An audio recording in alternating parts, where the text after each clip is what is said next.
मन मंदिरा गजर भक्तीचा.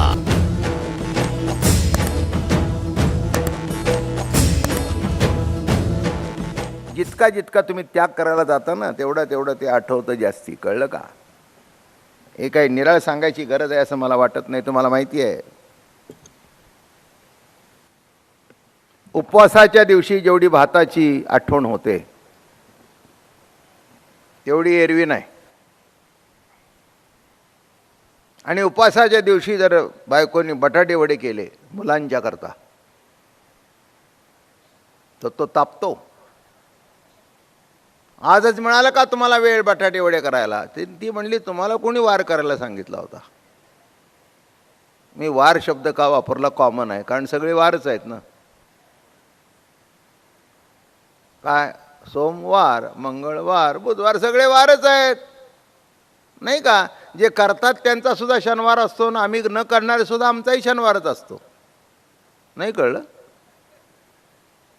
नाही. हो, एक माणसाच्या घरी गेलो मी. म्हटलं तुम्ही आमच्यावर नाही. म्हटलं माझा गुरुवार आहे. मग म्हटलं तुला कोणी सांगितलं माझा शुक्रवार आहे? अरे तुझा जसा गुरुवार तसा माझाही गुरुवार. तुझा गुरुचा वार आणि माझा काय भूताचा वार आहे काय? काय मग त्या दिवशी आपण उपवास का करतो? शनिवारचा उपवास का करतो? मारुतीरायाचं स्मरण व्हावं. काही लोक दुसऱ्या दिवशी शनीची बाधा होऊ नये एवढंच यातला मतीचा अर्थ आहे. एकादशीचा उपवास म्हणजे आम्ही करतो फक्त एकादशी का? जरा अन्नाचा बदल आला म्हणजे लक्षात यावं. आज कीर्तन करायचं आहे. सकाळी घरातून निघून जातो, चहा पितो, नाश्त्याचा डबा उघडल्यावर कळतं खिचडी, अरे एकादशी. कारण दुसऱ्यांनी पोहे फोडी केलेले असतात. हे म्हणलं राहू दे. आज एकदम कशी काढला? म्हणलं डब्यात खिचडी आहे. म्हणजे खिचडीने आठवण कोणाची करून दिली? एकादशी. एकादशी म्हणजे काय? दुसरी कोणाचीच दशा नाही, फक्त एकाचीच दशा आहे. हे कळणं ना. मग एकादशी म्हणजे अन्नामध्ये फरक एवढ्या करताच करायचा आहे की त्यामुळे त्या दिवसाचं एक स्वतंत्रपणं लक्षात यावं. माझं बोलणं कळलं का? स्वतंत्रपणं लक्षात यावं एवढ्या करताय, बाकी काही नाही आहे. ते करण्याने काही पुण्य बिण्य मोठं लागतं असं काही नाही आहे. मग दुष्काळात जे उपाशी राहतात त्यांना तर मोठंच पुण्य लागायला पाहिजे. हां नाही का? डोंगरात जाऊन तपश्चर्या करतात ते जर मोठे होतात, तर उंदीर बिंदीर कायम डोंगरात राहतात, त्यांना का देव भेटत नाही? तेव्हा ही सगळी बाजूला काढून समग्र जीवनाचा स्वीकार वारकरी संप्रदायाने संपूर्ण पुढे आणला. कसा आणला? नको पडू भोगी, नको पडू त्यागी, लावीन सवे अंगी देवाची. भोग नको, त्याग नको. देव म्हणले का नको?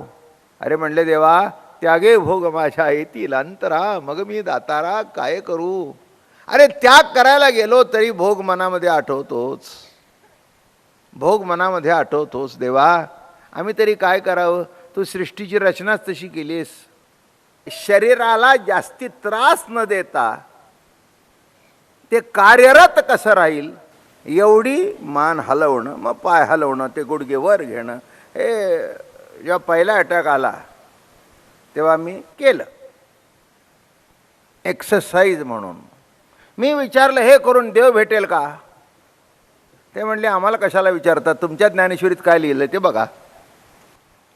तेव्हा आता जो काही योग शिकवला जातो हा योग निराळा आहे. एक्सरसाइजमध्ये घाम निघाला पाहिजे आणि योगामध्ये घाम न निघता सावकाश त्या इंद्रियाला जपून त्याला हालचालीची सवय लावणं. ते सांगतात खुर्चीवर बसला तरी घट्ट बसू नका, बसल्या बसल्या पाय हलवा. मला एकाने विचारलं तुम्ही आता 80 सुद्धा नीट आहात, तुम्ही प्राणायाम योग? मी म्हटलं एकदा बसलो प्रवचनाला की हे सगळे एका वेळेत करतो. हात वर करा, खाली करा, काही गरज नाही, असे करा गरज नाही, मान हलवा गरज नाही, मागे हडते, पुढे हडते, इकडे हडते, इकडे हलते. काय श्वासावर कंट्रोल राहतो म्हणून तर बोलणं चालू आहे. कोणता शब्द जोरात टाकावा, कोणचा हळू टाकावा, माझं बोलणं कळलं का?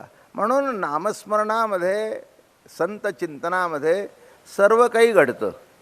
काय नव्हे केले का चिंतिता विठ्ठले, योग याग तपे केली तयाने आमुपे. तू काय म्हणे जपा मंत्र त्रिअक्षरी सोपा. काय नव्हे केले एका चिंतिता विठ्ठले. एका विठ्ठलाचं स्मरण केल्यानंतर काय करण्याचं राहिलं. किती सुंदर सांगतायत बघा, काय करण्याचं राहिलं. म्हणून ज्ञानेश्वर महाराजांच्या जीवनामध्ये जर आपण बघितलं तर सगळ्याचा समन्वय आहे. आत्ता जी सहज मुलाखत काल घेतली त्यांनी, वारी म्हणजे आणि अमृतानुभव. काय अहो म्हटलं, वारी म्हणजेच अमृतानुभव. अमृत तत्वाचा अनुभव म्हणजे वारी. माझं बोलणं कळलं का? नाही का? ते तसं येत नाही, घरी बसला तर येत नाही. एकट्याने मन स्थिर करायचं म्हटलं तर होत नाही. पण संतांच्यावर वाटचाल करताना मन इकडे तिकडे जात नाही, मन आपोआप स्थिर होतं. ज्यांना मन स्थिर करावं लागतं त्यांचं स्थिर कधी होत नाही, आणि ज्यांचं सहज होतं ते इकडे तिकडे जात नाही. माझं बोलण्याचा मतीचा अर्थ कळला का आपल्याला? काय म्हटलं मी? ओढाताण करून, शब्द कसा आहे की ओढाताण करून मन पळतंय आणि आम्ही ओढतोय. आता ही पळापळ किती वर्ष करायची? नाही मला सांगा, नाही किती वर्ष पळापळ करणार? माझी अनेक प्रवचनं तुम्ही ऐकलेत, आता 31 वर्ष तर गॅरंटेड ऐकताय. हा 1 महिना सोडून बाकीच्या आजूबाजूला पुण्याच्या परिसरामध्ये पुन्हा 1 महिन्याचे कार्यक्रम असतात. इकडे 1, इकडे 2, इकडे 3, इकडे 4, असे 2-2.5 महिने तर पुण्याच्या परिसरात असतात. तेव्हा भरपूर माणसं ऐकतात. तेव्हा अनेक कार्यक्रमातून आपण मला ऐकलंय आणि मीही सांगितलंय. पण काही काही गोष्टी पुन्हा पुन्हा सांगितल्याशिवाय परिपक्व होत नाहीत, बरं का? हो, वयोमानानुसार काही काही गोष्टी घडत असतात. आता आयुष्यभर पाठ केलेले अभंग आता काही वेळेला इथे बोलताना पुढचंच आठवत नाही. मग असं वाटतं आपलं वय झालं काय. मग असं वाटतं जरा काहीतरी कुठेतरी थोडंसं विसरतंय, म्हणजे बुद्धी कमी. तसं पण एकदा सुरू झाली की गाडी कुठेही थांबत नाही. ओव्या आठवतात, ज्ञानेश्वरी आठवते, सगळं आठवतं, काही आठवत नाही. काय असतं, इंजिन स्टार्ट होताना सुद्धा भाक भाक भाक होतं, आणि एकदा स्टार्ट झालं की स्टार्ट टू फिनिश पुन्हा बंद पडायचं काही कारण नाही. काय पण हा चालवणारा इंजिन ड्रायव्हर परिपक्व आहे. नाही, सर्व पक्वतेचं सार आहे. म्हणून सार सार सार विठोबा नाम तुझे सार. सार याचा अर्थ इसेन्स, नाही का? तुमच्या घरात सार करता का नाही तुम्ही? कोकमाचं सार, चिंचेचं सार. सार म्हणजे चोथा टाकून देऊन खाली जे सत्व राहिलं ते सार. तसं ज्ञानोबारायचं तत्वज्ञान हे सर्वांचं सार आहे.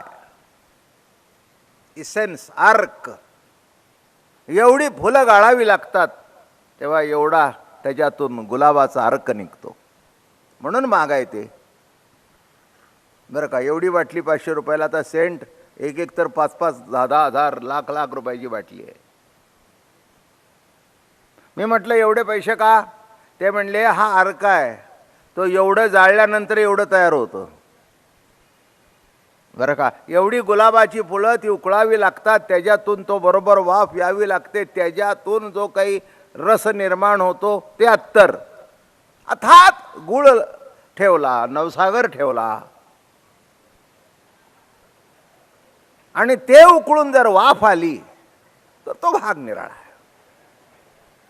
तो भाग असा आहे की ब्रह्मानंदी लागली टाळी, कोण देहा ते संभाळी. म्हणजे नाही कळलं आपल्याला, प्रक्रिया तीच आहे.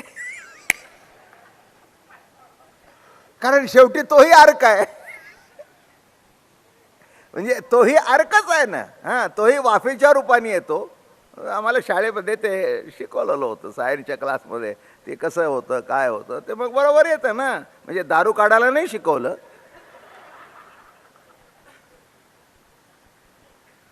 की अर्क जर पकडायचा असेल तर कसा पकडायचा. हां, वाफेतून खाली आपोआप त्याचा अर्क निघतो.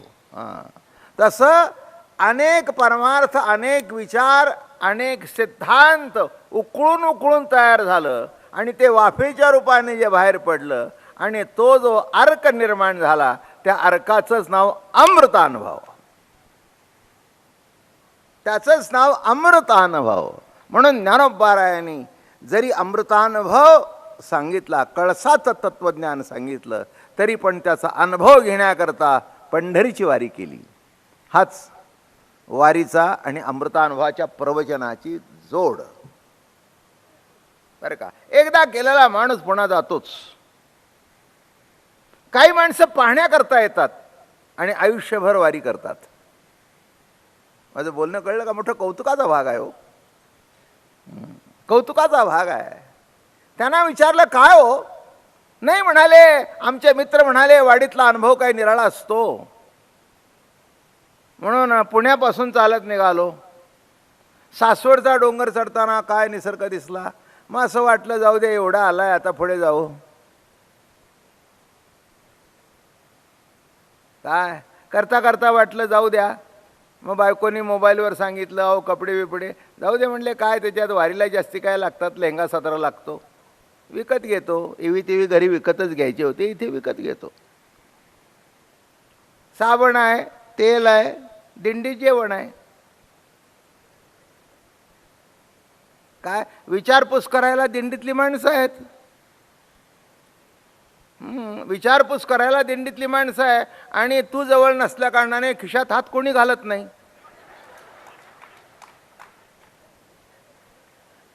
त्यामुळे वारीला निघाल्यापासून जे पैसे माझ्याजवळ होते ते कायमचे शिल्लक आहेत. त्याच्यातली एक नोट सुद्धा खर्च झाली नाही. केवढा मोठा महान अनुभव आहे नाही का? यालाच म्हणतात अमृतानुभव. तसा हा जो संत संगतीचा अनुभव आहे, अनुभव शब्दाचा अर्थ मागे सांगितला तरी पुन्हा सांगतो, अणु इतकाही परिच्छिन्न अनुभव प्रकट न होणं नामे अनुभव, नामे अमृत अनुभव. बरं का, तो अनुभव जेव्हा वाटचाल करू लागला त्याला वारी हे नाव पडलं. तो अनुभव जेव्हा वाटचाल करू लागला तेव्हाच त्याला नाव पडलं अमृत अनुभव. म्हणून वारी अखंड आहे. काही काही पंथ येतात आणि व्यक्ती पंथाला गेल्यानंतर ते पंथ सुद्धा तिथेच संपून जातात. वारकरी संप्रदाय तसा पंथ नव्हे. बरं का, समग्र जीवनाचं किंवा संपूर्ण जीवन ग्राह्य करणं हाच वारकरी धर्म आहे. मन मंदिरा गजर भक्तीचा.